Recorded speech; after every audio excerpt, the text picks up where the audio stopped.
I've done this sourdough starter thing 3 times now, and as they say, the third time's a charm, because that's what it was for me. The first 2 times that I did it, I tried to make a starter and it never like grew, it never bubbled. It always seemed like it was going on the gray side. I think one time it got a little bit of mold, so we just threw that away.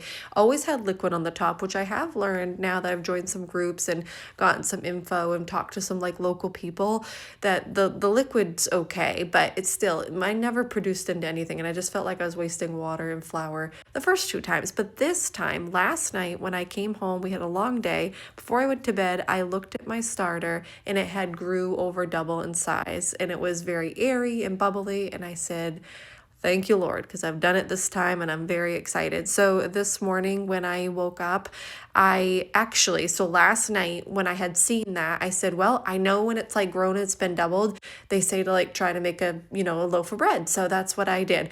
And so it said to activate the starter. And so I activated active starter, I'm pretty sure. So long story short, I ended up with a lot more starter. So this morning I started 2 things. I started my loaf of bread with the starter that was in the jar.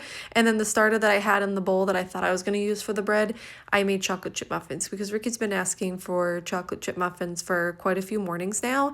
And I had found a couple recipes on Pinterest that were sourdough chocolate chip muffins. And now that I have an active starter and I just love the health benefits of what a sourdough starter does, as much as I can, I'm going to add it to our baked goods and anything that I can add it to. So I made muffins this morning. They came out wonderful. They actually were not dry. They were very airy and they weren't like too tangy or anything.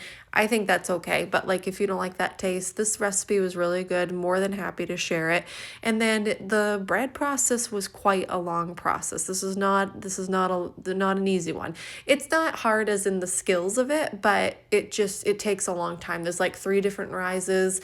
I was really focused on how I was like pulling it and whatnot, because I know it's a little different than kneading like conventional yeast bread, but anywho, it was very good. After I got the muffins going, I refed my starter this morning, and tonight it's already grown over double in size, which is great. And so now when I'm going back into the work week, I mean, I'm not going to have time to bake probably every day, every other day. So I think tomorrow I will use some of it for one more thing. I'm thinking pizza crust because I came by a couple recipes for that.